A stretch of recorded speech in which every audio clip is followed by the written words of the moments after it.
Matthieu 18, versets 2 à 6. La Bible dit, Jésus ayant appelé un petit enfant, le plaça au milieu d'eux et dit, je vous le dis en vérité, si vous ne vous convertissez et si vous ne devenez comme les petits enfants, vous n'entrerez pas dans le royaume des cieux.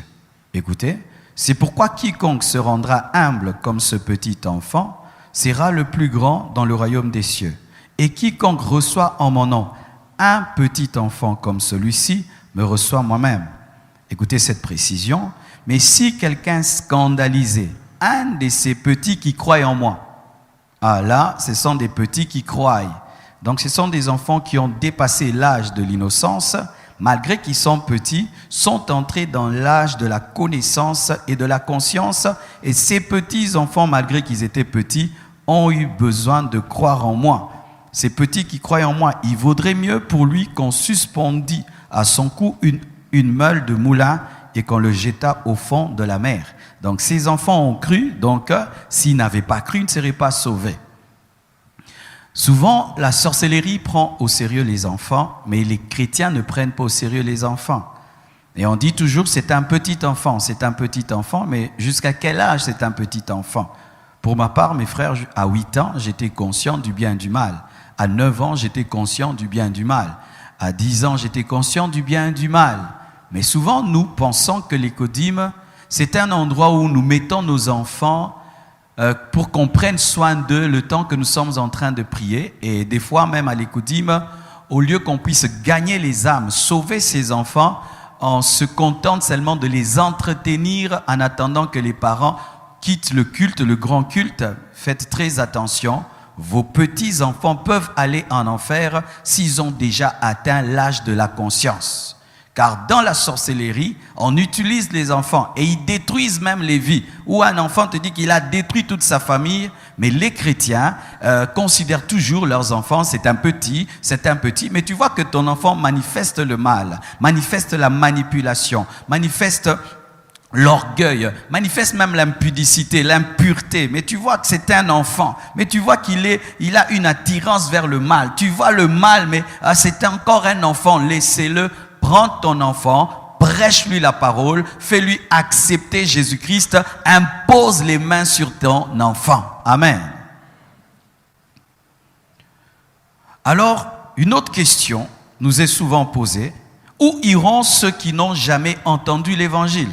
C'est-à-dire un pygmée qui est mort dans la forêt équatoriale. Depuis sa naissance et jusqu'à sa mort, il n'a jamais entendu parler de Dieu. Il n'a même jamais entendu parler de la loi de Moïse. Il n'a jamais entendu parler de Jésus-Christ et il meurt. Un tel homme, comment sera-t-il jugé?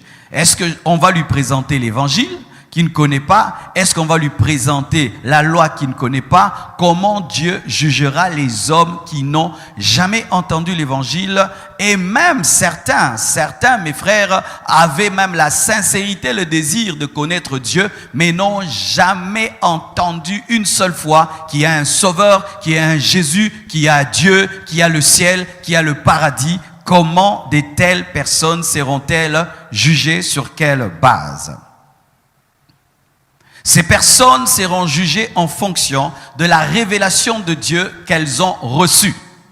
Car Dieu ne se révèle pas que par la Bible. Dieu ne se révèle pas que par l'évangile. Dieu se révèle par la nature. Dieu se révèle par la création. Dieu se révèle par la conscience, car la conscience de l'homme, c'est la loi de Dieu qui est écrite dans son cœur. Dieu se révèle au travers aussi des temps et des circonstances. Donc Dieu jugera ces personnes qui n'ont jamais entendu une seule fois parler de Dieu et de l'évangile en fonction de la révélation de lui qu'ils ont reçu. Amen. Il leur dira, c'est vrai, tu n'as jamais entendu parler de Jésus, mais quand tu voyais le soleil, tu étais conscient que le soleil ne s'est pas créé tout seul. Amen. Donc ces personnes seront jugées par la révélation de Dieu qu'elles ont reçue. Alors pour ceux qui veulent un verset biblique, Romains 2, verset 12, la Bible dit ceci. Tous ceux qui ont péché sans la loi périront aussi sans la loi. Et tous ceux qui ont péché avec la loi seront jugés par la loi. Amen. La loi jugera ceux qui ont vécu avec elle et elle ne jugera pas ceux qui ne l'ont pas eu. Alléluia. Ceux qui ont connu la loi seront jugés par la loi et ceux qui n'ont pas connu la loi ne seront pas jugés par la loi et ceux qui n'ont pas connu l'évangile ne seront pas jugés en fonction de l'évangile. Je vais t'expliquer. Moïse n'a jamais reçu Jésus-Christ comme Seigneur et Sauveur. Vous le savez? Élie n'a jamais reçu Jésus-Christ comme Seigneur et Sauveur. Mais il y a des personnes qui ont vécu au temps de la loi qui vont se retrouver au paradis, car l'homme qui est mort s'est retrouvé au paradis avec Abraham, mais Abraham n'a jamais reçu Jésus. Vrai ou faux? L'homme, Lazare, qui s'est retrouvé dans le paradis, n'a jamais reçu Jésus-Christ parce que Jésus n'était pas encore mort et ressuscité, mais Lazare s'est retrouvé au ciel. En fonction de quoi Lazare a-t-il été jugé? En fonction de quoi Abraham a été jugé? En fonction de quoi Élie, Élisée seront-ils jugés? En fonction de la révélation de Dieu qu'ils ont reçue. Je sens des résistances. Entrons encore. Romains 12, versets 14 à 15 ou à 16. Romains 2, 14 à 16 confirme ce que je viens de vous dire. La révélation par la conscience, la révélation par la loi aussi. La Bible dit ceci. Quand les païens qui n'ont point la loi, le païen n'a pas la loi de Moïse, font naturellement ce que prescrit la loi. Comment quelqu'un qui n'a pas la loi peut faire naturellement ce que prescrit la loi? Pour comment? La Bible explique elle-même. Ils sont, eux qui n'ont point la loi, une loi pour eux-mêmes. Ils montrent que l'œuvre de la loi est écrite dans leur cœur. Dieu écrit sa loi dans tous les cœurs. Leur conscience en rendant témoignage et leurs pensées s'accusant ou se défendant tour à tour. C'est qui paraîtra au jour où, selon mon évangile, Dieu jugera par Jésus-Christ les actions secrètes des hommes. Amen. Ces personnes seront jugées par la révélation qu'ils ont reçue de Dieu, par la nature, la création, par la conscience et les temps et les circonstances qui leur sont arrivées. Alléluia. Alors, mes frères et sœurs, où vont les animaux? Faites très attention avant de commencer à suivre des vidéos sur YouTube, sur le ciel et sur l'enfer. Si vous ne maîtrisez pas la Bible, vous aurez des fausses doctrines dans vos têtes. Aujourd'hui même, j'écoutais certains témoignages des personnes qui sont mortes et ou d'autres qui disent avoir eu des expériences de l'enfer, parler des choses qui ne sont pas écrites dans la Bible.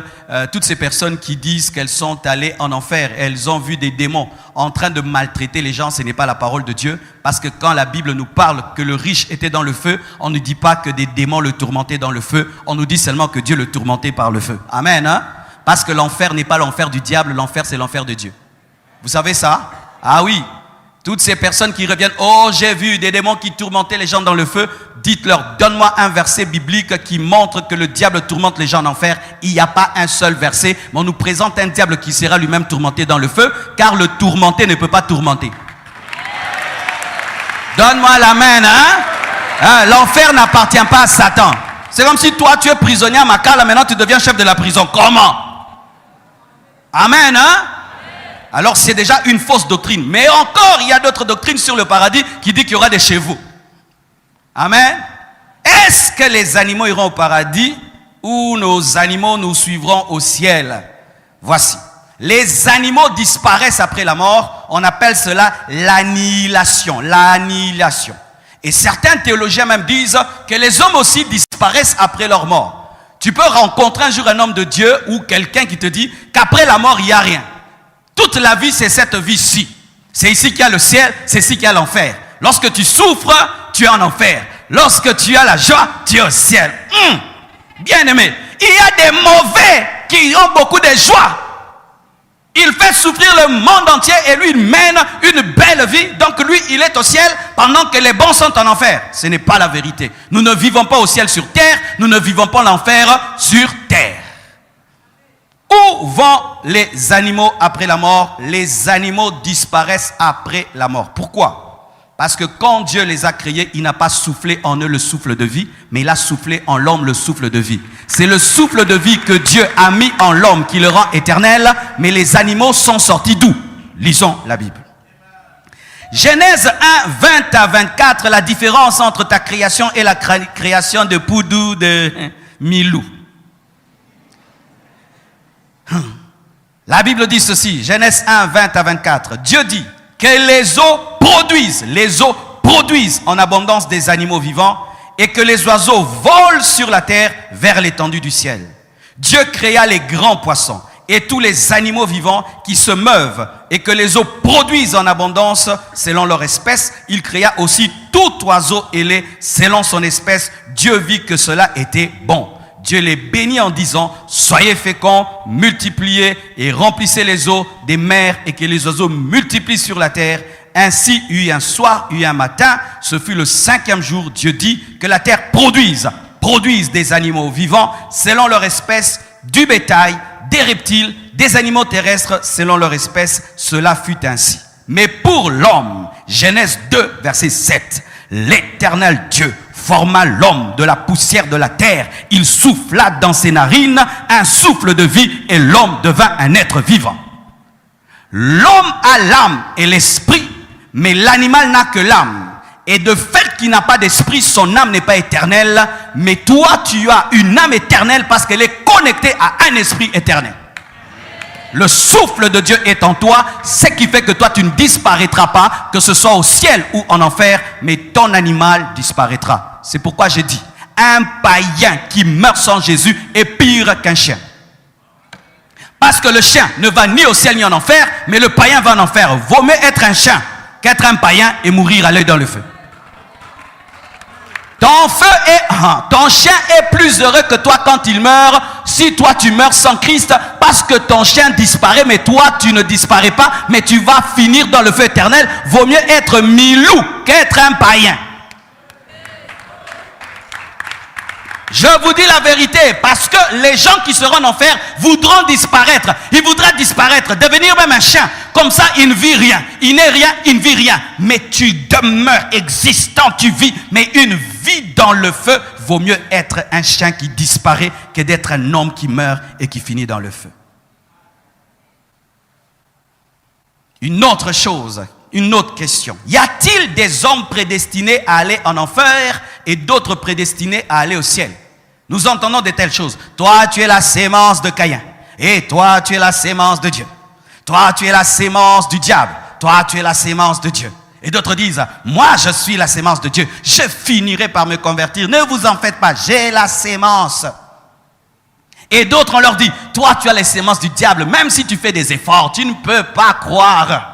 Et d'autres même, quand ils vivent une vie de péché, ils disent, ne vous en faites pas, Dieu finira par me récupérer. Ainsi, il y a des hommes créés pour aller au ciel et des hommes créés pour aller en enfer. Archi faux. Dieu connaît ceux qui iront, mais Dieu ne veut pas ceux qui iront.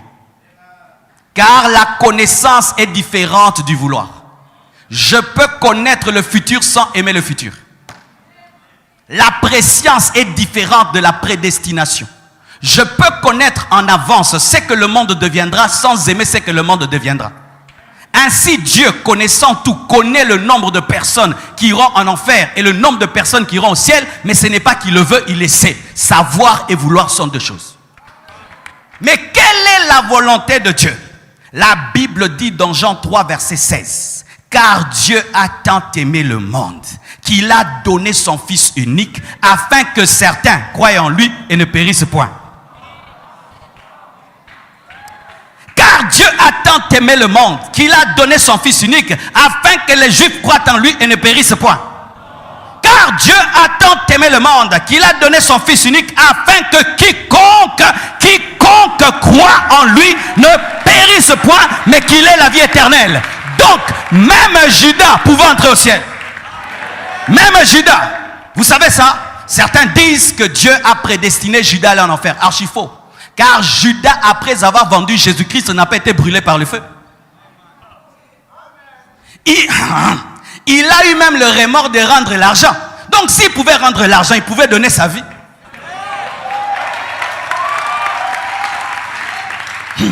Vous savez que le péché de Pierre est comme le péché de Judas. Judas a trahi, a vendu, Pierre a régné. Pierre a régné, il a pleuré et il est rentré dans la chambre haute, mais Judas a pleuré, il s'est pendu. Il y a deux sortes de culpabilité. La culpabilité qui mène à la vie et la culpabilité qui mène à la mort. La culpabilité de Judas, c'était une culpabilité qui menait à la mort, mais la culpabilité de Pierre était une bonne culpabilité qui mène à la vie.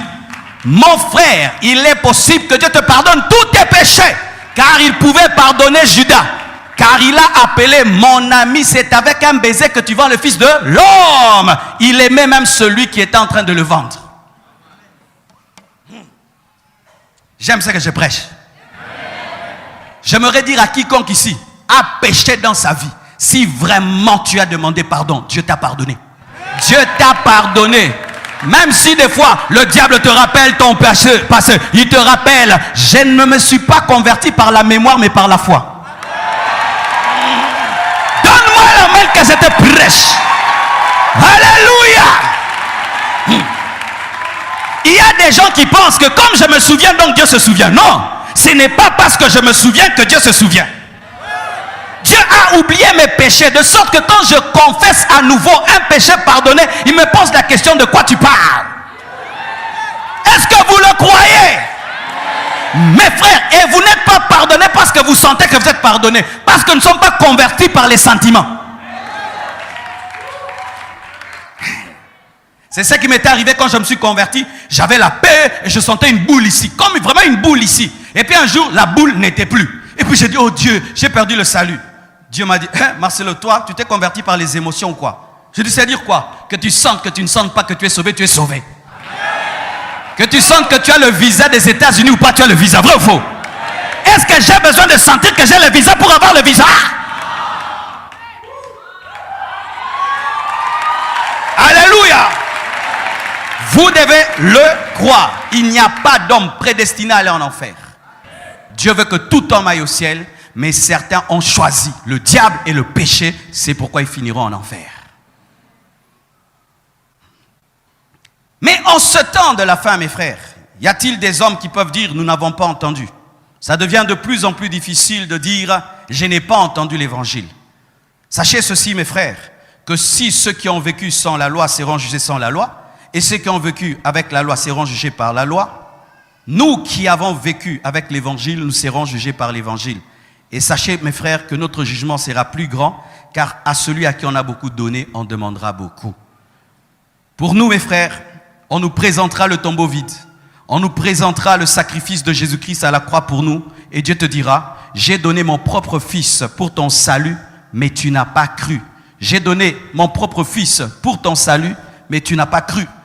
Et là, je t'assure, mon frère, tu es pire qu'un homme qui a vécu sans la loi, un homme qui a vécu avant la grâce. La Bible dit dans Matthieu 24, verset 14, cette bonne nouvelle du royaume sera prêchée dans le monde entier pour servir de témoignage à toutes les nations. Alors viendra la fin. Et je vous dis que la technologie est en train de nous permettre d'accomplir cette parole. Des fois, lorsque nous faisons nos statistiques YouTube, nous découvrons même que les gens nous suivent en Arabie Saoudite. Nous découvrons même que les gens nous suivent en Israël. Les gens nous suivent à Dubaï. Les gens nous suivent dans le monde entier. Nous avons même un noyau compassion en Chili. Au Chili, vous imaginez ça? Aujourd'hui, par l'Internet, l'évangile se répand partout. Vous pouvez être là 3000 personnes, mais derrière ces écrans, des fois on peut atteindre 100 000 personnes. Une vidéo peut atteindre 2 millions de personnes. L'Internet aujourd'hui permet de répandre l'évangile dans le monde entier. Et homme moderne, tu n'as pas d'excuses. Nous entendons l'évangile tout le temps et tout le temps. Et nous sommes même saturés par l'évangile. Faisons très attention. C'est à la fois une grâce, mais aussi une grande responsabilité. Alléluia. Maintenant, je veux parler d'une exception qui pourra vous troubler, mais je dois dire toute la vérité. Il est vrai, mes frères, qu'après la mort, les carottes sont cuites. Un homme ne peut pas prétendre qu'après la mort, il peut être sauvé. Mais il y a une exception à cette règle. Il s'agit des personnes qui ont été tuées par les déluges. Vous savez que Jésus-Christ, lorsqu'il est mort, il est allé prêcher l'évangile, faire une croisade. Vous savez ça? Vous savez? que Jésus-Christ est allé faire une croisade dans le séjour de mort afin de prêcher aux âmes qui ont été perdues au temps de Noé, car sur toute la terre, il y avait de l'eau. Et 8 personnes seulement étaient sauvées, tu t'imagines? Toi, tu es Dieu, tu crées des hommes et tous meurent, tous sont incrédules, et 8 seulement. C'est-à-dire que Jésus-Christ était là lorsqu'il y avait le déluge et il avait compassion des hommes du déluge, c'est pourquoi il est venu pour eux encore. Tu ne crois pas, mais j'aimerais te dire que lorsque tu seras au ciel, tu vas rencontrer des hommes qui vont te parler du déluge. Ils disent, moi je m'étais noyé, mais Jésus a fait une prédication terrible dans le séjour de mort. Je vous dis, au ciel, il y aura des histoires qu'on va raconter. Abraham, c'était comment quand tu voulais tuer Isaac? Élie, dis-moi quand tu étais enlevé là, c'était comment? Maman, solo, Mogorozala, frère.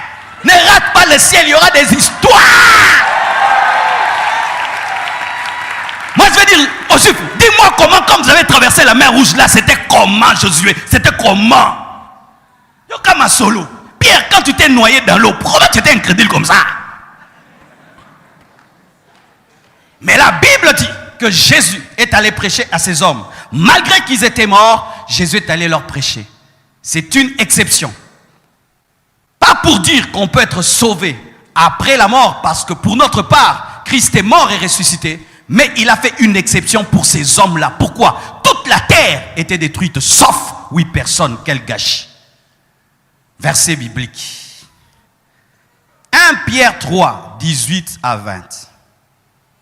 La Bible dit ceci. 1 Pierre 3, 18 à 20.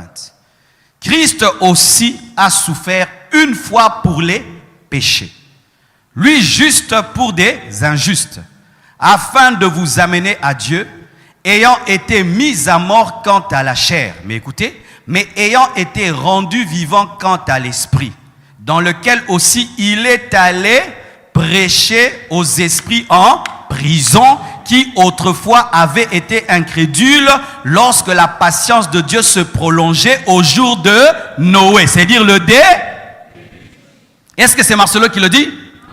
Pendant la construction de l'arche, dans laquelle un petit nombre de personnes, c'est-à-dire 8, furent sauvés à travers l'eau. Donc il y aura des hommes qui sortiront du déluge et qui se retrouveront au ciel. Car je crois que dans cette croisade, il y a eu beaucoup de conversions. C'était le prédicateur des prédicateurs dans le séjour de mort. Et si Dieu t'envoie dans une terre bizarre, il faut y aller, car Jésus-Christ est allé faire une croisade dans un séjour de mort. Et voyez, il a fait 3 jours pour sauver ceux du temps de Noé par sa prédication, mais sur la terre, il a fait 3 ans de ministère. Pourquoi? Lorsque quelqu'un meurt, il a plus de vitesse. Après sa mort, il traversait les murs. C'est comme les révélations, prenez ça. Vous allez développer. Mais qu'au bétanza dit. Alors, pour finir, j'aimerais parler aux personnes qui, tant qu'on n'a pas cité clairement leur péché, ils disent Dieu ne m'a pas parlé. Il y a des gens comme ça. Si tu dis les païens iront en enfer, un homme qui n'a pas Christ ira en enfer. Il y a des gens comme ça. Tant que tu n'as pas cité clairement son péché, Dieu ne lui a pas parlé. Alors, allons en détail te concernant. Galates 5, verset 19, nous parle des personnes qui n'iront pas au ciel parce qu'elles auront manifesté les œuvres de la chair. Lorsqu'on parle de la chair, on ne parle pas de la peau, ni des muscles. La chair, c'est une nature mauvaise que nous avons tous dès notre naissance. Lorsque nous naissons, nous avons une nature déchue, une nature qui tend vers le mal, ce qui fait qu'il n'y a pas l'école du mensonge, il n'y a pas l'école de l'orgueil, il n'y a pas l'école de l'impudicité. L'homme naît ainsi courbé vers le mal. C'est ça la chair, une mauvaise nature. Cette nature, nous l'avons depuis la chute d'Adam. Lorsque Adam a péché, tous les hommes qui naissent d'un homme, d'une femme, naissent avec cette nature païenne. C'est pourquoi nous devons nous convertir, et il n'y a pas quelqu'un qui peut dire que je suis chrétien depuis mon enfance. On devient chrétien après la conversion. Amen.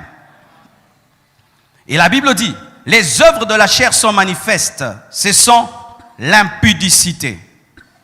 Les impudiques n'hériteront pas le royaume des cieux. Car la Bible nous dit au verset 21,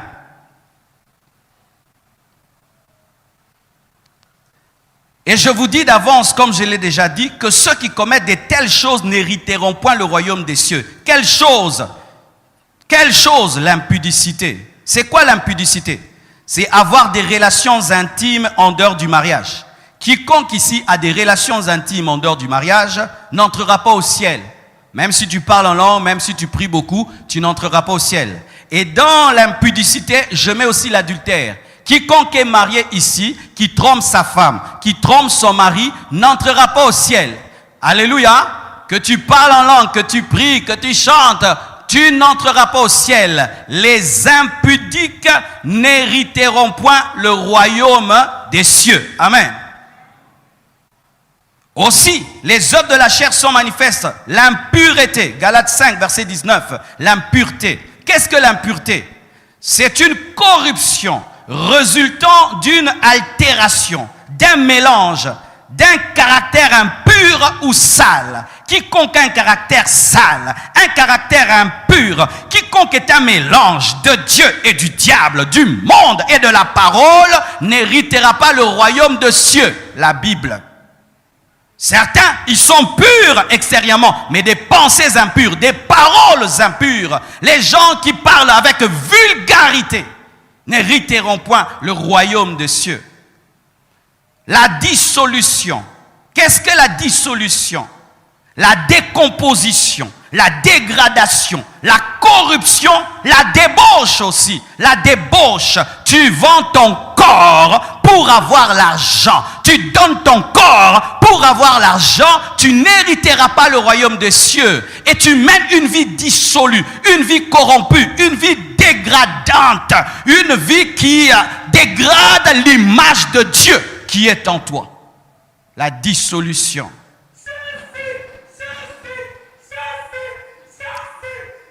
L'idolâtrie. Suivez, s'il vous plaît. Il vit son expérience avec Dieu. L'idolâtrie. L'idolâtrie, c'est quoi? L'idolâtrie, c'est prier. Prenez-le, amenez-le là-bas, que je continue à prêcher. Il y a un temps pour tout. L'idolâtrie. Qu'est-ce que l'idolâtrie? L'idolâtrie, c'est le fait de prier quelqu'un d'autre que le véritable Dieu. C'est de prier un saint. C'est de prier une sainte. C'est de prier une statue. C'est de rendre culte à un autre Dieu que le véritable Dieu. C'est l'idolâtrie. L'idolâtrie aussi, c'est quoi? C'est le fait d'aimer quelqu'un plus que Dieu, d'aimer quelque chose plus que Dieu, de t'aimer toi-même plus que Dieu. Tout ce que tu aimes plus que Dieu ou comme Dieu, c'est de l'idolâtrie, car Dieu ne peut être mesuré à personne. Et dans ce domaine de l'idolâtrie, souvent, il y a l'argent. Les hommes modernes, leur idole aujourd'hui, c'est l'argent. Des gens qui pensent le matin l'argent, à midi l'argent, le soir l'argent, quand même ils rêvent l'argent, et ils peuvent surmonter l'argent. S'il n'y a pas d'argent, il n'a pas de motivation. Donc tout ce qu'il fait, il demande, est-ce qu'il y aura l'argent? Est-ce qu'il y aura l'argent? Il va servir Dieu. Est-ce qu'il y aura l'argent? Est-ce qu'il y aura l'argent? Et je dis même au Congo, nous sommes devenus vraiment des idolâtres de l'argent. Quelqu'un crève son pneu devant ta maison pour pousser sa voiture et l'aider à changer de roue, il faut qu'il te donne l'argent. Après avoir poussé une voiture, vous venez, oh vieux. Arrêtez ces choses, des sourires payants, des bonjours payants. Quand un Congolais te sourit trop, tu as peur. Mais oui, quand je reviens de l'Europe, tu arrives seulement à l'aéroport, tu regardes comment quelqu'un te sourit.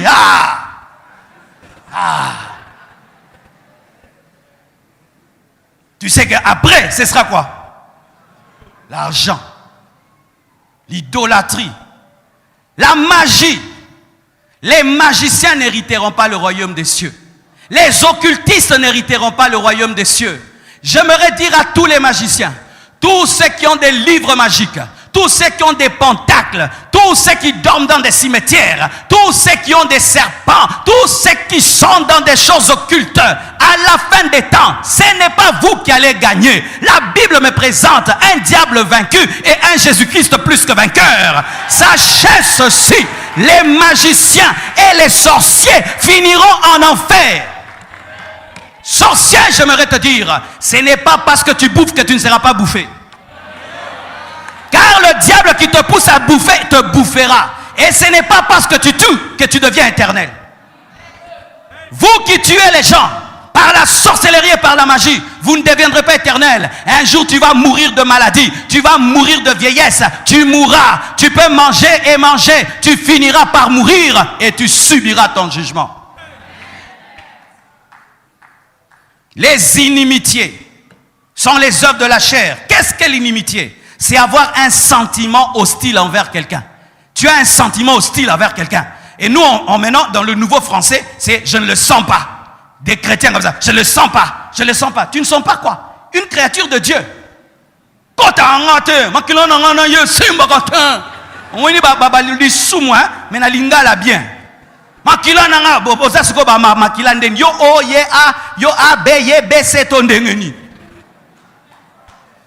Ah, en français, hein. Mon sang est le sien. Ça ne tient pas, mon frère. En français, ça n'existe pas. C'est ce que j'ai dit. Il y a des choses que je dis en lingala, chers frères qui sont sur internet, parce que ça n'existe qu'en lingala.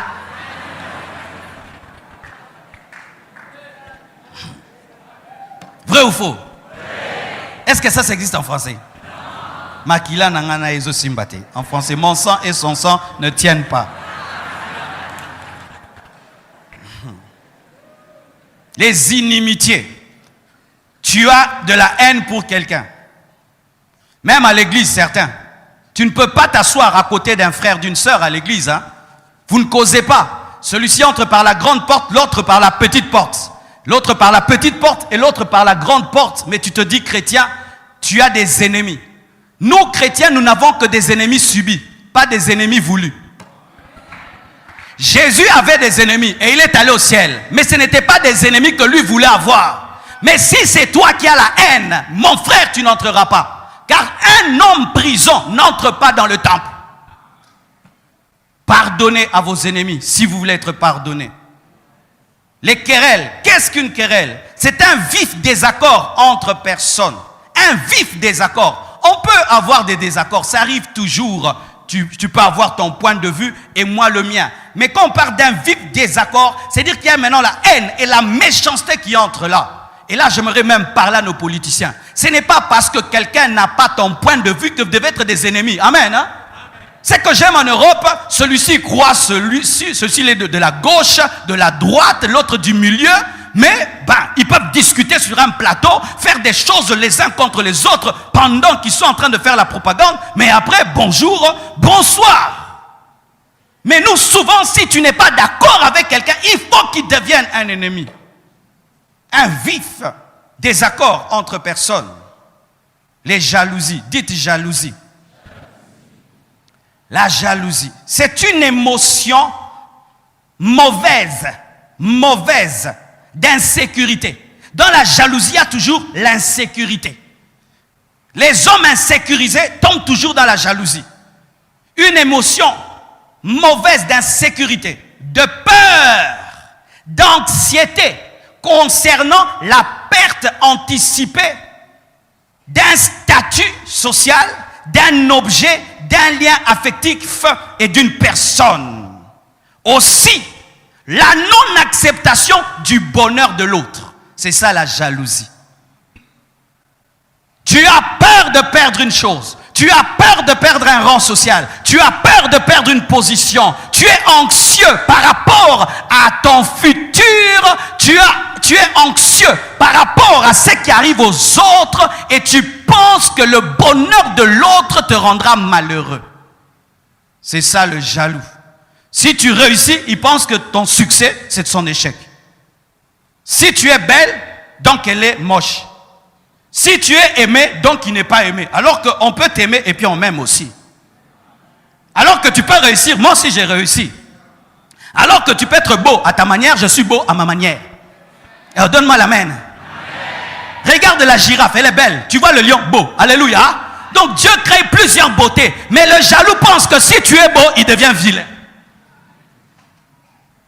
Quand quelqu'un est béni, ça te fait quoi? La joie où tu attrapes l'insomnie. Ou tu vas en retraite des jalousies. Dieu, moi aussi. Moi.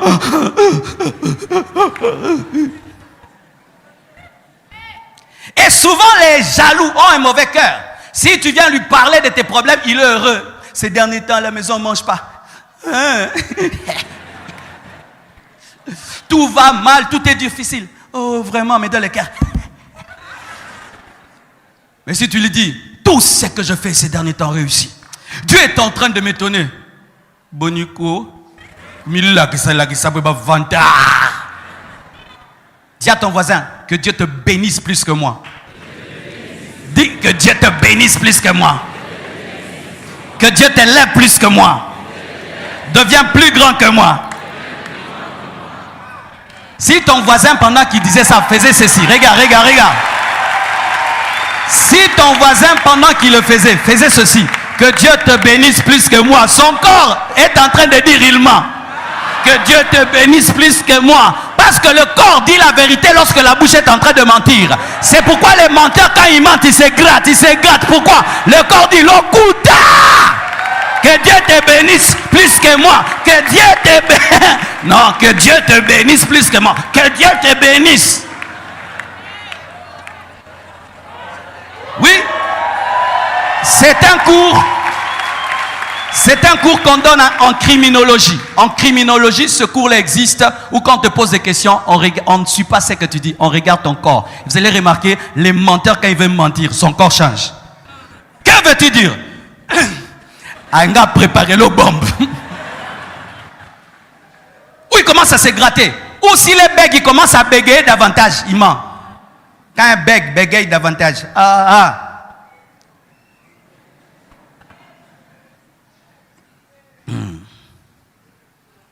Encore une autre chose, les animosités. Qu'est-ce que l'animosité? C'est un sentiment persistant de malveillance où tu veux le mal de quelqu'un. Vous avez commencé une querelle depuis l'enfance qui continue même quand vous grandissez. C'est ça les animosités. Et vous voyez le terme animal qui est dedans. Vous voyez quand le lion voit l'antilope, depuis qu'ils existent, quand le lion voit l'antilope, c'est manger. Et toi aussi, avec ton frère, ta soeur, depuis l'enfance jusqu'à aujourd'hui, l'antilope et le lion. Un sentiment persistant d'animosité, une guerre éternelle, et s'il a hâté. On vous réconcilie. Jamais vous ne pouvez vous réconcilier. Comme un lion ne peut être réconcilié avec une antilope. L'animosité. Et certains disent même, lui, jusqu'à la mort. C'est vraiment ça l'animosité. Et certains même disent, le jour que je mourrai, ne viens pas. Tu as déjà dit ça, non? Le jour que je mourrai, ne viens pas. C'est ça l'animosité. Un sentiment persistant de malveillance. Les disputes sont des œuvres de la chair. Qu'est-ce qu'une dispute? C'est un échange violent de paroles. C'est différent d'un dialogue. C'est un échange violent de paroles entre personnes qui s'opposent, qui présentent des arguments contraires, des reproches, mais jusqu'aux insultes. Vous qui insultez, quand vous vous disputez, sachez que vous êtes dans la chair. Et certains commencent d'abord, je ne suis pas d'accord. Je ne suis pas d'accord. Bon, je ne suis pas d'accord. Et puis, les fingi. Je ne suis pas d'accord. Je ne suis pas d'accord. Je ne suis pas d'accord. Boum, tu commences à casser les choses dans la maison. Et puis, tu commences à insulter. Et puis, tu commences à taper. Tu es dans la chair. Et tu te dis chrétien. Tu n'entreras pas dans le royaume de Dieu. Les divisions. Et l'Esprit de Dieu m'avait dit au premier culte de parler aux serviteurs de Dieu. Vous savez, souvent nous mettons de côté le fait de travailler avec un homme de Dieu et puis un jour tu divises l'église en deux, tu vas et puis tu crées une autre église. Sachez que cela empêche d'entrer dans le royaume de Dieu. Les divisions.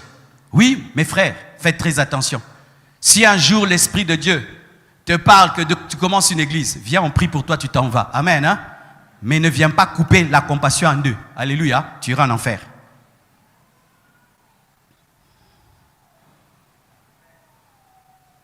Les sectes. Les sectes sont des œuvres de la chair. Qu'est-ce qu'une secte? C'est un groupe d'hommes et de femmes qui ajoutent à la parole et qui retranchent à la parole. C'est pourquoi vous devez faire attention. Vous devez connaître la parole, de peur de prêcher des sectes ou de vous retrouver dans une secte. Imagine, tu pries dans une secte dans laquelle on dit nous croyons en Dieu, mais pas en Jésus-Christ. Cela va te conduire en enfer. Nous croyons en Dieu, mais pas seulement en Dieu, en Jésus-Christ, mais aussi à d'autres saints. Et nous pouvons les prier tous au même moment. Cela peut te conduire en enfer. Donc, prier dans une secte est dangereux parce que la secte est une œuvre de la chair qui empêche d'entrer dans le royaume de Dieu. L'envie. L'envie, c'est quoi? C'est un sentiment de désir mêlé d'irritation. Quand quelqu'un t'envie, il a un désir, mais mélangé à la colère. Mêlé de la haine qu'éprouve quelqu'un contre ceux qui possèdent ce qu'il n'a pas. C'est ça l'envie. Quand tu as la haine contre ceux qui possèdent ce que tu n'as pas. Lorsque tu désires une chose, mais c'est mêlé d'irritation et de colère contre ceux qui ont déjà ce que tu n'as pas. C'est le désir de jouir d'un avantage, d'un plaisir égal à celui de l'autre. Donc dans l'envie, il y a souvent un esprit de rivalité et de comparaison. Pourquoi tu cherches ce que tu as? Des fois, tu n'en as pas besoin, c'est parce que l'autre a. Moi aussi, je dois l'avoir. C'est l'autre l'a fait. Moi aussi, je dois le faire. Mais est-ce que tu en as besoin? J'en ai pas besoin. L'autre a fait. Moi aussi, je dois faire. L'envie. L'ivrognerie. Les ivrognes n'hériteront pas le royaume des cieux. Qu'est-ce que l'ivrognerie? C'est l'habitude de s'enivrer. C'est l'excès d'alcool. Mes frères, les ivrognes n'hériteront pas le royaume des cieux. Et la Bible dit, ne vous enivrez pas de vin, c'est de la débauche. C'est-à-dire ceci, qu'un ivrogne est semblable à un débauché. Souvent, les ivrognes insultent les prostituées, mais la prostituée est égale à un ivrogne. Donc, quand un ivrogne insulte une prostituée, la prostituée peut lui dire, tu es prostituée comme moi. C'est pourquoi même la Bible condamne l'homme qui enivre son frère. Lorsque vous faites les affaires, faites attention de ne pas enivrer les gens. Dieu te jugera en fonction de cela. Dieu te jugera en fonction du fait que tu as enivré quelqu'un. Moi, je n'ai pas bu, c'est lui qui a bu, mais c'est toi qui l'as enivré. Et la Bible dit, et les choses semblables. Pourquoi? Pour dire que la liste est longue. Les choses qui ressemblent à tout ce que je viens de dire, comme la masturbation. Et je bénis Dieu, au premier culte, un jeune garçon a témoigné. Il a fait 15 ans dans la masturbation. Il se masturbait 10 fois par jour. Et Dieu l'a délivré. Aujourd'hui, il est aux affermissements à l'école des ouvriers. Nous acclamons le Seigneur. Ah oui. Que Dieu bénisse un tel frère qui a le courage de donner un tel témoignage. Mais je vais parler d'une chose pour finir cette liste. Les excès de table.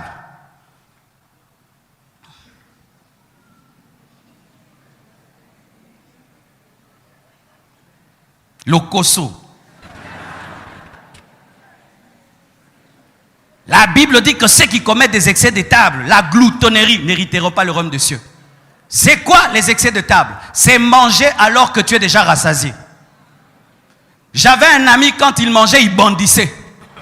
Pour que la nourriture descende, enfin qu'il continue. J'avais un ami, quand il était devant un gros foufou, il parlait au foufou prophétiquement, il disait, qui es-tu grande montagne devant Zorobabel? Tu seras aplani. Je te dis la vérité. Quel est ton comportement face à la bouffe, face à la nourriture? Quel est ton comportement face à la nourriture? Il y a des gens qui mangent en bavant. Ils mangent en bavant. Lorsqu'il veut manger, il ferme les portes et il ne veut pas de dérangement. Il porte une culotte, un cinglé et il est comme en transe. Et si tu poses la question, que fait-il? Nazolia. Il mange comme si vraiment c'était un boulot. Plus concentré qu'au travail. Il peut arrêter de jeûner rien que pour une banane. Il peut te dire tous les secrets de sa vie quand tu lui donnes la nourriture. De sorte qu'on te connaît dans votre famille, quand on veut te faire dire des choses, on te met beaucoup de nourriture. Et pendant que tu manges, tu connais l'oncle, tu connais la tante, elle ne t'aime pas.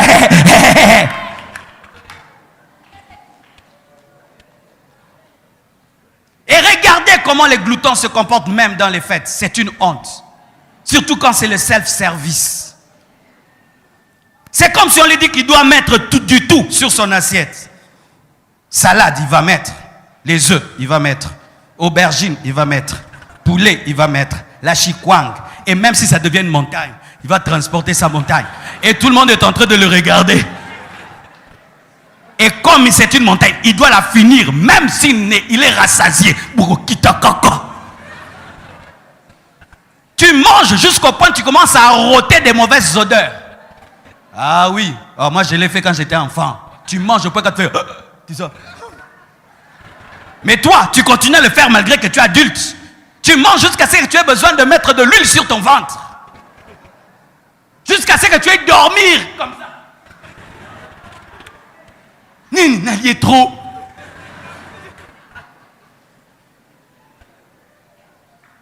Le médecin t'a dit, ne bois plus le coca. Mais, donnez-moi le coca. Mais c'est mauvais pour ta santé. Le coca. Tu préfères tomber malade pendant 2 semaines, mais pour une nourriture qu'on t'a interdite. Est-ce que tu gardes ta personnalité face à la nourriture?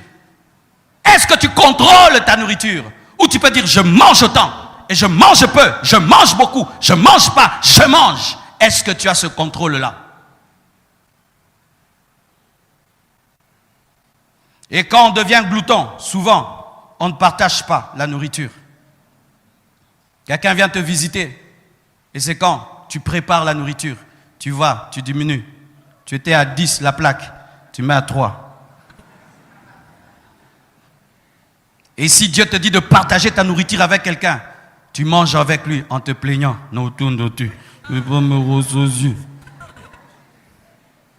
Et ce qui est bizarre même, les gens quand ils vont dans les fêtes, il faut voir des fois. Des fois, quand je vais dans les fêtes, je ne fais que regarder les gens pour avoir des prédications. Ouais, moi c'est ce que je fais quand je sors. Et qu'est-ce que tu remarques souvent? Il y a la table 1, 2, 3, 4, 5, 6. Et à la table 4, des fois il y a des erreurs protocolaires dans les fêtes. On saute que la table 4.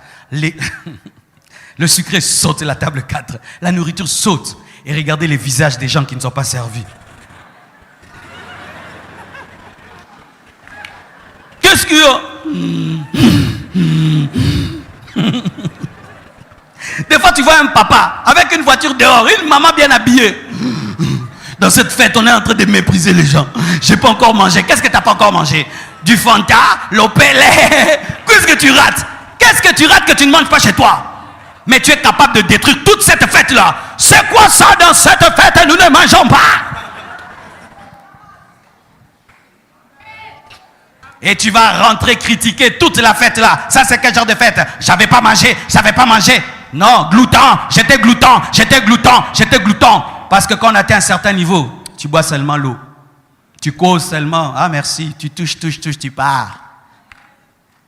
Soyez classe devant la nourriture. Soyez classe. Même si tu as faim, diminue la faim. Tu vas manger à la maison. Mais ne va pas t'éclater en mangeant devant les gens. Hein, frère? Oui, il y a poison.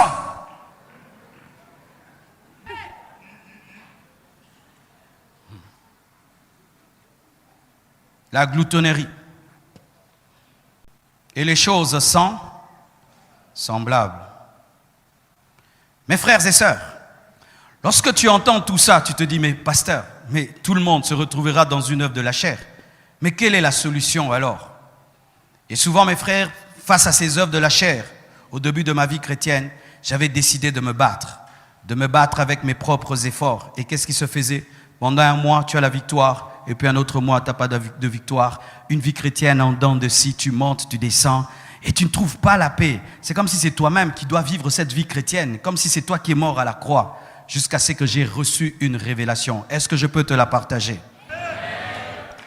Ça, je vous demanderai de lire dans Romains 6, versets 1 à 14 chez vous à la maison.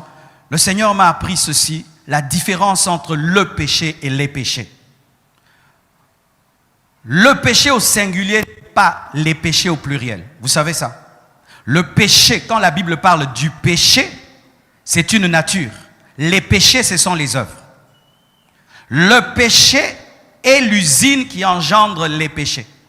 Ainsi, si tu combats les péchés, les œuvres de la chair, sans combattre le péché ou la chair, tu ne vaincras jamais les péchés, car tu ne peux vaincre.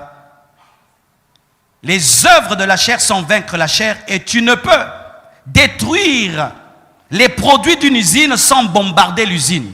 Et beaucoup de chrétiens combattent les produits de l'usine sans bombarder l'usine. Tu dois bombarder l'usine et ainsi l'usine va arrêter de produire ses œuvres. Et comment tu bombardes l'usine du péché? Tu dois croire que tu es crucifié avec Christ. Ainsi, si tu acceptes et tu crois que tu es mort avec Christ au péché, automatiquement le péché qui produit les péchés ne produira plus ses œuvres. Ainsi, il n'y aura plus de péché parce que l'usine ne fonctionne plus. Tu n'as pas compris. Et je savais que là, ce sera un peu difficile. Je vais reprendre. Vous voyez, Jésus-Christ, en mourant à la croix, la Bible dit qu'il a crucifié la chair et ses désirs. Mais lui, il n'est pas né avec une nature adamique, donc il l'a fait pour nous. Mais quand Jésus l'a fait pour moi, moi je n'étais pas là. Comment puis-je bénéficier d'une chose qui est mienne sans être là? Je dois croire, me compter comme mort avec celui qui est mort pour mourir. Ainsi, si je meurs avec celui qui est mort, je vais ressusciter avec celui qui ressuscite. Et ainsi, j'aurai une nouvelle vie par la mort et la résurrection. Qu'est-ce que je suis en train de dire? Que la sanctification, avant d'être une discipline, est une révélation. C'est une révélation et même une comptabilité que tu es mort avec celui qui est mort. Je me compte comme mort et je suis mort. Qu'est-ce que je veux dire, mon frère? Quoi que tu fasses contre la chair, si tu n'arrives pas à croire que tu es mort avec Jésus, la chair va produire les œuvres. C'est comme si tu combats les bouteilles de coca. Mais coca existe toujours, il y aura toujours du coca. C'est que tu dois faire, tu bombardes l'usine et il n'y aura plus de coca. Et comment tu peux bombarder? C'est la croix. Mais tu n'étais pas la croix. Tu dois croire que tu étais pour y être.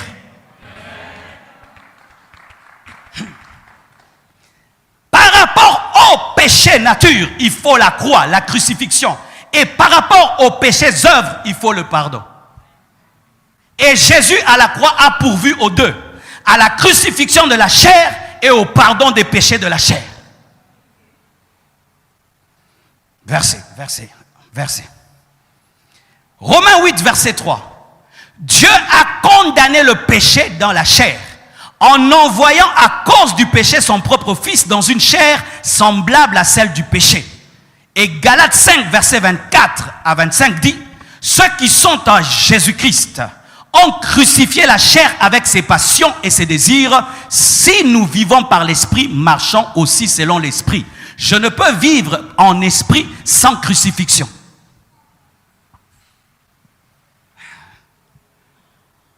Alors voici, si tu as l'impudicité en toi, si tu dis, du coup, cette copine-là, c'est fini, tu vas revenir, peut-être pas avec cette copine, mais une autre copine, mais c'est toujours l'impudicité.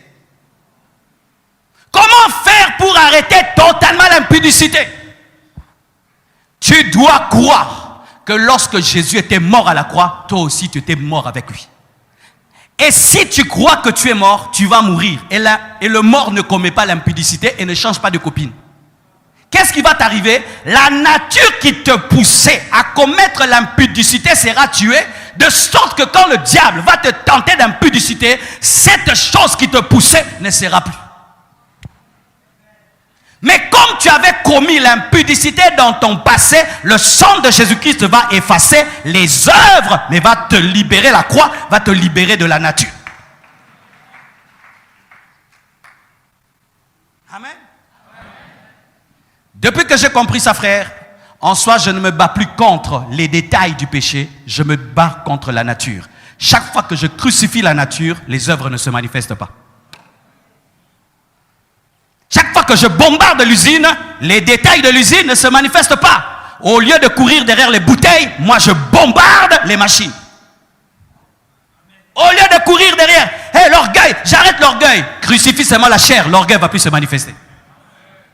Crucifie seulement ta chair, l'envie, la jalousie, toutes ces choses vont disparaître. Pourquoi? L'usine est bombardée. Et comment elle est bombardée? Par la révélation que tu es mort avec celui qui est mort pour ressusciter avec celui qui est ressuscité. C'est ça l'évangile, hein? Je te prêche, c'est ça l'évangile. C'est ça l'évangile. Pour terminer, Comme je vous l'ai dit, on ne peut pas finir d'écouter un tel message et dire Amen et rentrer dans nos maisons. Le Seigneur m'a dit qu'après ça, l'Église Compassion doit opérer dans une dimension qui nous préserve de l'enfer.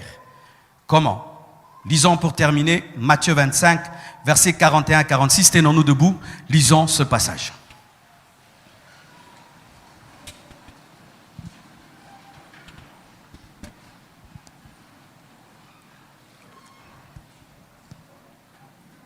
Vous y êtes? Matthieu 25, 41 à 46. La Bible dit ceci. Ensuite, il dira à ceux qui seront à sa gauche. Je vous avais déjà enseigné que la gauche, c'est la désapprobation divine, n'est-ce pas? Retirez-vous de moi, maudits, allez dans le feu éternel, qui est l'enfer, qui était préparé pour le diable et pour ses anges. Pourquoi? Verset 42. Pourquoi ces personnes seront jetées dans l'enfer? Car j'ai eu faim. On ne parle pas de l'impudicité, du vol, non, non. Car j'ai eu faim et vous ne m'avez pas donné à manger. J'ai eu soif et vous ne m'avez pas donné à boire. J'étais étranger et vous ne m'avez pas recueilli. J'étais nu et vous ne m'avez pas vêtu. J'étais malade et en prison et vous ne m'avez pas visité. Ils répondront aussi, Seigneur, quand avons-nous vu ayant faim, ou ayant soif, ou étranger ou nu, ou malade, parce que tu n'as jamais été malade, ou en prison? Et ne t'avons-nous pas assisté? Et il leur répondra, je vous le dis en vérité, toutes les fois que vous n'avez pas fait ces choses à l'un de ces plus petits, c'est à moi que vous ne les avez pas faites. Et ceux-ci iront où? Au châtiment éternel, mais les justes à la vie éternelle parce qu'ils ont fait le contraire. Asseyez-vous, s'il vous plaît. Pour clore mon message, mes frères, j'aimerais vous parler des prisonniers et des orphelins. Parce que souvent, mes frères, nous pensons qu'on va en enfer parce qu'on a commis l'impudicité, on a volé, on a triché. Mais ce verset est très dangereux. Très dangereux. Quand tu n'aimes pas ton prochain comme toi-même, tu peux finir en enfer. Il y a des hommes, pendant que nous sommes en train de prêcher, qui sont en prison, ça fait 10 ans, 20 ans. Un jour, je suis allé visiter un frère de l'église qui était en prison. Mes frères, j'ai vu la laideur de la prison. J'ai trouvé des femmes enceintes en prison. J'ai vu des femmes qui étaient visitées par leurs enfants en prison. J'ai vu même des femmes qui avaient accouché en prison. J'ai vu même la prison des enfants. Vous savez qu'il y a des petits-enfants en prison. Et il y a des endroits en prison, mes frères, les gens dorment comme des sardines. C'est terrible. Et j'aimerais même dire que nos prisons ici, il faut qu'on les détruise et qu'on construise d'autres qui sont humaines. Amen. Parce que ce n'est pas parce que quelqu'un fait le mal qu'il est devenu un animal et il peut être emprisonné comme un animal. Parce que vraiment, je vous assure, c'est terrible. Et certains mangent des nourritures comme pas possible. Et à cause de leur mauvais caractère, leur famille les a oubliés. Certains font 2-3 jours sans manger. Et tu t'imagines quelle haine une telle personne aura. Mais malgré cela, j'ai vu des églises implantées en prison, des gens prêcher. Et d'ailleurs, ce frère qui était en prison, lorsqu'on est allé le visiter, quelle joie il avait. Et on a prié pour lui. Une semaine après, Dieu l'a sorti de la prison. Nous devons aujourd'hui commencer un département de prison. Amen. Car Jésus a dit, j'étais en prison, vous n'êtes pas venus. Dire Amen, gloire à Dieu. Mais nous devons maintenant, aujourd'hui. Aujourd'hui, j'ai besoin des gens qui vont nous aider à implanter l'église Compassion à Makala. Amen. Et aller prêcher à Makala. Aller donner des habits. Aller donner des choses à Makala, aux prisonniers. Et de deux, ça c'est un vœu que j'ai fait à Dieu quand j'avais 21 ans. Un jour, j'entendais une radio, je suivais une radio, Saoumalamou, oui, Saoumalamou, et il y avait un enfant qui pleurait. Et pourquoi il pleurait? Sa marâtre l'a chassé, disant qu'il était sorcier, alors qu'il n'était pas sorcier. Et il pleurait, il dormait dehors, il était devenu chégué. Et moi, j'ai pleuré dans ma chambre. Oh Dieu, bénis-moi et je prendrai soin des orphelins. Et Dieu m'a dit, vous les hommes, vous parlez beaucoup quand je ne vous ai pas béni. Mais une fois que je vous bénis, vous n'accomplissez pas. Et il m'a dit, tu achèteras un tableau d'un enfant qui pleure et tu mettras dans ta maison. Et tu le mettras toujours à un endroit pour t'en rappeler. Et j'ai ce tableau-là d'un enfant qui pleure dans mon bureau. Mais depuis l'âge de 21 ans jusqu'à aujourd'hui, je n'ai pas fait cela. Et j'étais en train de prier ces derniers temps. Et Dieu a remis sur la table mon vœu Il m'a dit, Marcelo, tu m'avais promis de faire un orphelinat. Tu ne l'as pas encore fait, tu dois le faire. Mes frères et sœurs, c'est vrai qu'on a nourri pendant un temps les démunis, mercredi, vendredi au restaurant du cœur. Mais ce n'était pas suffisant. Parce que si quelqu'un, tu le nourris mercredi et vendredi, alors lundi et mardi, et puis samedi.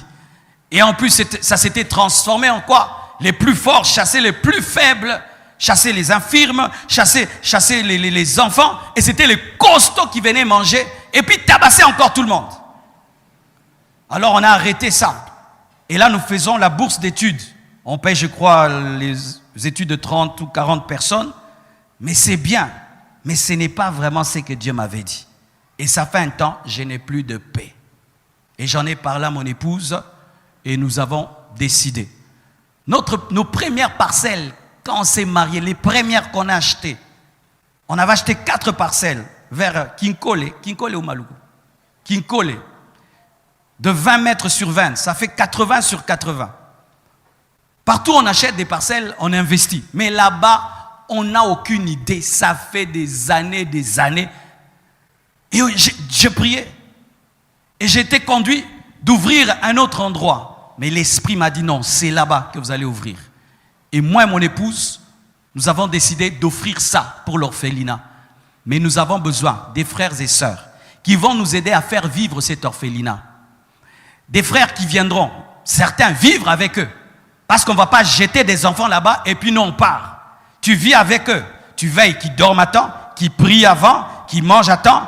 Et que même à côté, nous puissions mettre un endroit pour qu'ils étudient. Et on ne va pas commencer quelque chose de très grand. Parce que je me dis, pourquoi prendre soin de 1000 personnes est très mal. Vaut mieux prendre soi-même de 30 personnes et bien. Alléluia. Et on ne va pas commencer par des adultes. On va prendre des petites filles. On va d'abord commencer par des filles d'un certain âge. Les spécialistes de la psychologie de l'enfant vont nous aider. Ben moi, j'ai la vision seulement. Je ne maîtrise pas tout. Vont nous aider. Mais on ne peut pas s'appeler Église Compassion. On n'a pas d'orphelinat. On ne peut pas s'appeler Église Compassion. On n'a pas une église en prison. Là, ça devient une marque, mais pas une révélation. C'est ce qui fait qu'aujourd'hui, je vais faire 3 appels. Tout d'abord, aux gens qui se sont sentis concernés par les œuvres de la chair et qui ont compris aujourd'hui que par la croix, ils peuvent les vaincre. Ensuite, je vais faire l'appel aux gens qui iront servir en prison et l'appel aux gens avec qui nous irons là-bas et ensemble, nous allons travailler pour que cet orphelinat naisse et commence. Alléluia. Tenons-nous debout, s'il vous plaît.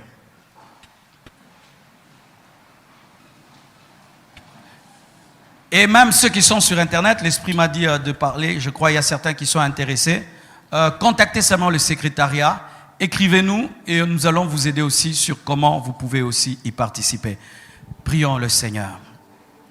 Yeswa benginga.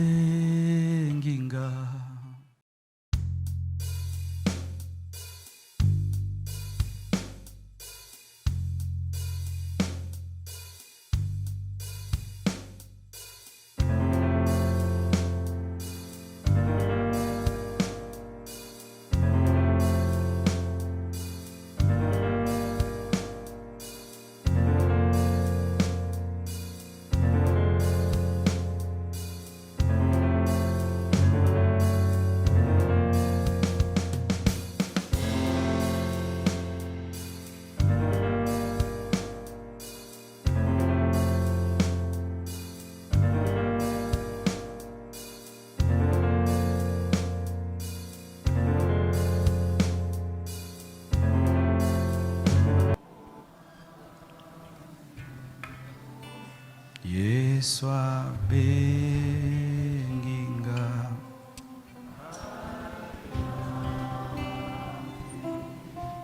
Yeswa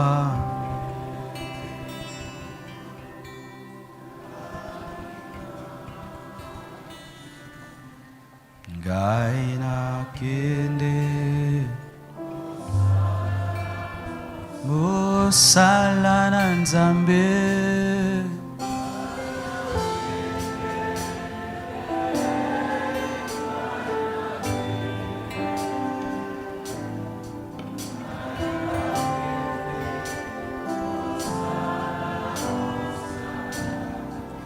Tu t'es retrouvé dans les œuvres de la chair. Tu t'es retrouvé et tu as besoin aujourd'hui d'avoir une révélation de la croix pour vaincre à toujours ces désirs. Partout où vous êtes, je vous prie de vous approcher. Nous allons prier.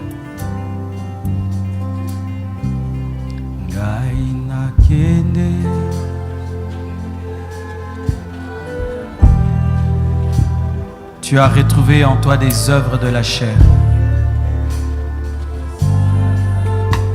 Osala na Nzambe,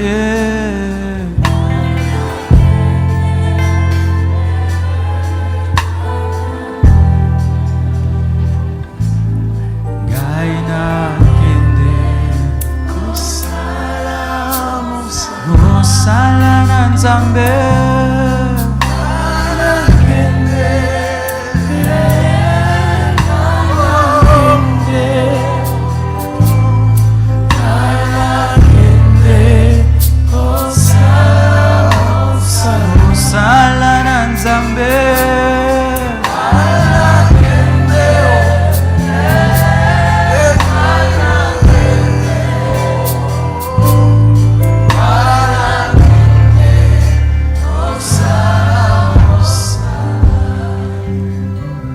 Écoutez vraiment mes frères, pour vaincre le péché, tu dois comprendre que Jésus l'a déjà vaincu pour toi. Et tu dois croire maintenant que lorsqu'il est mort, toi aussi tu es mort avec lui. Et donc si tu es mort avec lui, tu es enseveli avec lui. Et si tu es enseveli avec lui, donc tu es aussi ressuscité avec lui. Et tu as la vie de la résurrection et tu ne peux pas vivre dans le péché. En soi, la vie de sainteté, c'est un miracle par la foi et la révélation. Ensuite, le Saint-Esprit lui-même va te donner la discipline de garder ta chair crucifiée.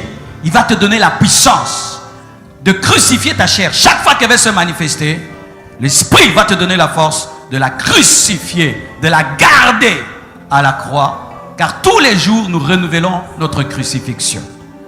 Dis avec moi, Seigneur Jésus-Christ, je crois que je suis mort avec toi à la croix. Je crois que j'ai été enseveli avec toi. Je crois que j'ai été ressuscité avec toi. Ainsi, par la foi et la révélation, je marche en nouveauté de vie. Ma chair a été crucifiée. L'usine a été bombardée à la croix. Mes œuvres de péché ont été pardonnées, effacées par le sang.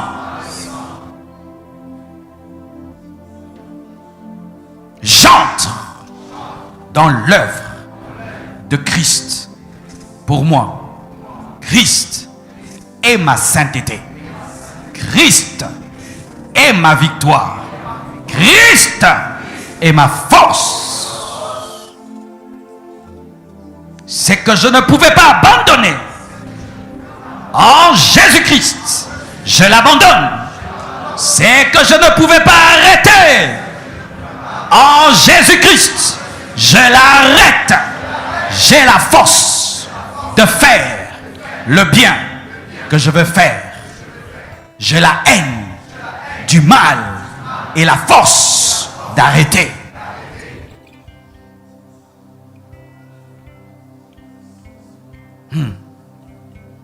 Père, je prie que tu puisses ouvrir leurs yeux afin qu'ils comprennent le mystère de la croix et qu'ils arrivent à s'identifier à toi, qu'ils arrivent à recevoir par la foi l'œuvre de la croix, qu'ils arrivent à monter avec toi la croix car ils y étaient, qu'ils arrivent à bénéficier de ce grand travail que tu as fait pour eux, de sorte que la chair en eux soit crucifiée et qu'ils puissent recevoir l'Esprit qui les aide à marcher en nouveauté de vie.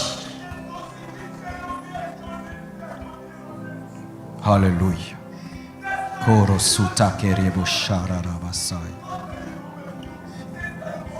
Si tu es sincère dans ta repentance, il te pardonne. Si tu es sincère dans ta repentance, il te pardonne. Si tu es sincère dans ta foi, il te pardonne. Si tu es sincère, il te pardonne. Que Dieu te donne la grâce et la force de demeurer dans ces choses. Au nom de Jésus-Christ. Que Dieu te donne la grâce et la force de demeurer dans ces choses. Que Dieu te donne la force et la grâce de demeurer dans ces choses.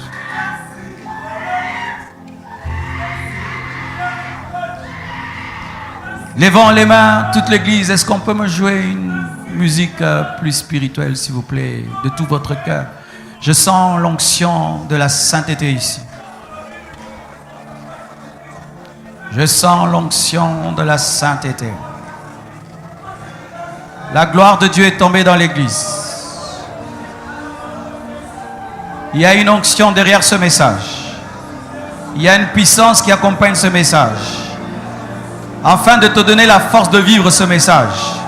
Car ce n'est ni par force ni par puissance, mais c'est par le Saint-Esprit. Sois rempli, sois rempli, sois rempli, sois rempli, sois rempli, sois rempli du Saint-Esprit. Sois rempli du Saint-Esprit. Sois rempli du Saint-Esprit. Sois rempli du Saint-Esprit. Sois rempli du Saint-Esprit. Sois rempli du Saint-Esprit. Sois rempli du Saint-Esprit. Sois rempli du Saint-Esprit. Sois rempli du Saint-Esprit au nom de Jésus-Christ. Yes, yes. Sois rempli du Saint-Esprit. Sois rempli du Saint-Esprit. Sois rempli du Saint-Esprit. Sois rempli du Saint-Esprit. Sois rempli du Saint-Esprit. Il est impossible de vivre la vie chrétienne sans le Saint-Esprit. Il est impossible de vivre la sanctification sans le Saint-Esprit. Il est impossible de marcher avec Jésus-Christ sans le Saint-Esprit. Il est impossible d'abandonner le péché sans le Saint-Esprit. Sois rempli, sois rempli, sois rempli, sois rempli, sois rempli, sois rempli, sois rempli, sois rempli du Saint-Esprit.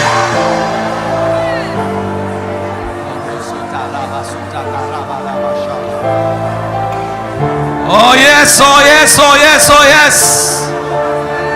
Sois libre du péché au nom de Jésus-Christ. Sois libre du péché. Et si les démons sont entrés dans ta vie par ce péché, maintenant je les commande de te quitter. Tout démon qui est entré dans ta vie par le péché, esprit impur, sors, sors, sors, sors, sors, sortez, quittez, quittez au nom de Jésus-Christ de Nazareth. Yes. Tu as couché avec une femme, malgré que tu t'es séparé d'elle, son image est restée en toi. Tu as couché avec un homme, malgré que tu t'es séparé de lui, son image ne te quitte pas. Son image ne te quitte pas. Aujourd'hui, sois libre. Aujourd'hui, sois libre. Aujourd'hui, sois libre au nom de Jésus-Christ de Nazareth. Sois libéré de ces souvenirs. Sois libéré de cet esprit humain. Sois libéré de cet esprit humain. Sois libre, libre, libre, libre, libre au nom de Jésus-Christ. Je commande à l'esprit de culpabilité de te quitter. Esprit de culpabilité, toi qui amènes à la mort, toi qui amènes Judas à la mort, je te commande de partir, de quitter au nom de Jésus-Christ de Nazareth.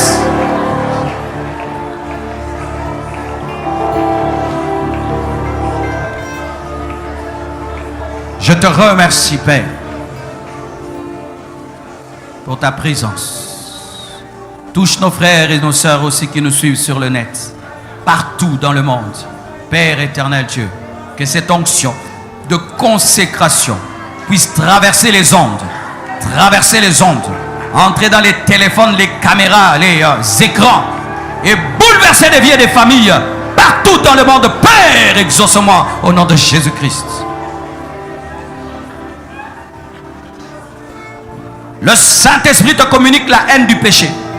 Il te communique la force de ne plus faire le mal. Il te rend capable de croire que tu ne peux plus tomber et tu ne tomberas plus.